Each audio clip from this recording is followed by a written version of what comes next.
Welcome back to part 2.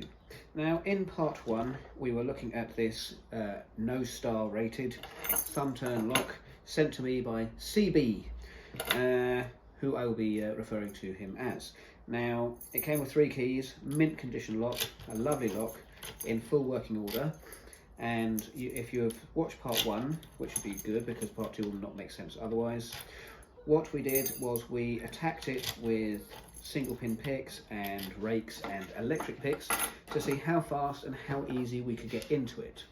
Now thankfully for me, I got into it very quickly with both the electric pick and the rakes. So that would suggest that I'm either very good, how nice, or that it's a low quality lock. I was told, because I wanted to test out thumb turn picks, which I failed to get into it with again, that this was a low security lock. Now looking at it, there are no obvious markings, there's no stars or anything like that, but the fact that I couldn't get into it with a bypass tool is either suggesting it's slightly better than we think, or my technique is rubbish. But the other thing, and you will have to watch part 1 to have seen it, is obviously when you turn the thumb turn around, you can see the cam here moving and it unlocks the door. Fairly obvious, we all know this, but when I picked it and raked it, when turning around the barrel, because the pins had been released, we found that the cam did not actually move at all.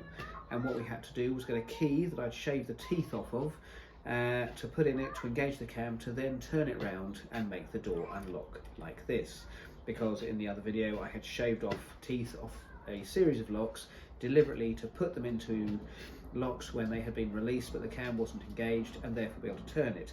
And if you have a look, I have actually done it with the Brisam E lock, which is a very good lock. I very highly recommend them. I think they're beautifully made, they're very heavy, and I think they are good security. But when I bumped it open, I managed to release the cylinder or the barrel, but I couldn't turn the cam, so I had to get a second key, and there is a video in the YouTube channel where I got a second key and I put it in and I was able to release the cam and unlock the door. So although, okay, it was done in literally seconds, it took a lot of studying, it took a lot of learning, and it took a lot of practice to do. So, bump keys, one of my favourite things. This is the bump keys that I have tried and tested, and I find work on various locks. Some of them are labelled to specifically what they should open, and some are, and there's the Brisam E, some are labelled with what they do open irrespective of what they should open. So of course with the Brisam E, as I mentioned, one has teeth, one has no teeth, because you can use the one for teeth to release the lock and the one without teeth to then manipulate the cam. So these are the ones that have passed the test, along with a small bunch that I have tested myself. These were off Amazon as a random selection of bump keys, and I have engraved them all. So one for Yale, and I've even marked on here, Yale 5-star, 1 ring to bump it. 2 rings to bump it, it's an era. 2 rings to bump it, and it is an era again. This is a thumb turn, interestingly, 1 ring. This is unmarked. This is a Yale, and 2 rings for this one. And this again is unmarked, so I will have to look into why they're not engraved. These are the ones that work. These are the ones I'm happy with, tried and tested. Now, the other ones that I have tried and as yet have not managed to open a lock with are all of these.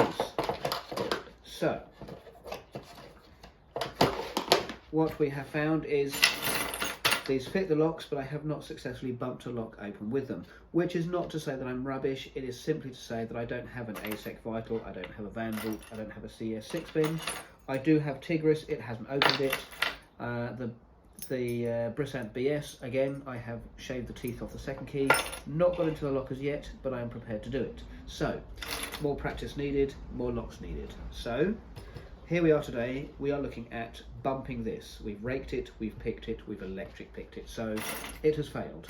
But, for speed and time, we want to try bumping it, because if the key goes in and it bumps it, then we will not need a second key, hopefully, to engage the cam. So, I haven't tried this. I thought I would do this live on camera with you, just to see how we got on. So that actually feels like that might work. Okay, let's take this off the ring as we go. So as I say, I haven't tested any of these yet. I just want to see which ones we can do, because when I go through bumping locks, I like to see which keys fit in the lock. Again, that fits very well. I like to see which keys fit in the lock and which don't, and the ones that fit I will try bumping with. And that way they can get, once they have, these are all going to work, once they have got into a lock and they have managed to bump or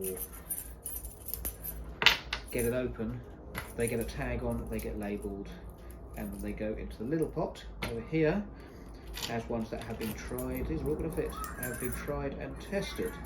The ones that have been tried and do not open a lock yet go on this pile, so that I know when I go to a door, all the keys that have tags on this pot are tried and tested and will open the door successfully. So that's, oh, I engaged the cam. Right.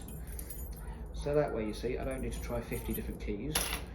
I can just go straight to the ones I've tried and tested first and see which ones are going to go into the lock. Right, so no judging on my technique, please, because some people like to do it hard and fast, some people like to do it softly. Every key, every lock has a different technique. It is simply finding what works for you. And I don't think that's even going to engage the cam. Right. Okay, this looks good. Okay, see how we go, shall we? Right. Try 2 rings on this. So as I say, all live, haven't tested this before. I'm doing this for the first time now. Okay.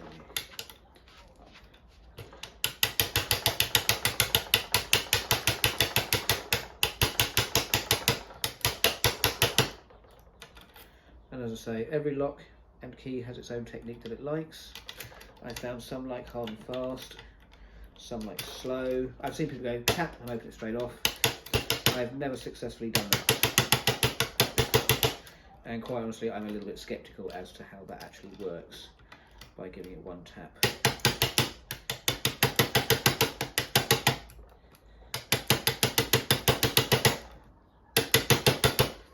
I do like to machine gun these because I find this works for me.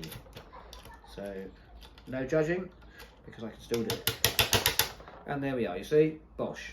In we go, cam's moving, and I'm in your house in about 2 seconds. There we are, and again. Okay, see, try one. 3 taps. 3 taps, quick succession.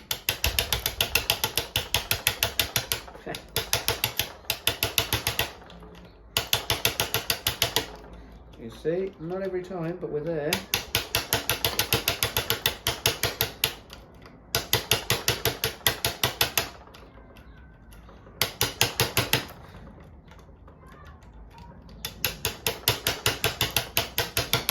So as you can see, not every single time, but we did it 3 times in quick succession. I'm very pleased with the speed. Let's see. There we are, you see? At high speed, it likes high speed, and there we are. Job's a good one. So what we will do is we will put a tag on that one, and we will mark it the CB lock for Mr. Chris Beresford. I thank you very much. I've now forgotten which one it was. And we will put a tag on it, and we will mark it, and that will go in with these and these. And these will have to wait for another day, but what I will do off camera is I might try some of these and see if we can get that marked up as well, because there are keys like this one that do the bronze Yale anti-spark non-conductive locks, and they also do my own brand of 2M security Euro cylinder with, it appears, 1 ring, so it does more than 1 key, sorry, more than 1 lock. So there we are, multi-purpose. I'm going to carry on marking this up. It will be added to this collection. I'm going to test these and I will see how I go with them. But again, short video today. Hope you like this. This is part 2. If you haven't seen part 1, please go back and see part 1 of the no star rated thumb turn cylinder from Mr. Chris Beresford, and you have a treat coming your way. Let me know what you think, let me know what you like, and we will do some more stuff another day. Thank you for watching. Goodbye.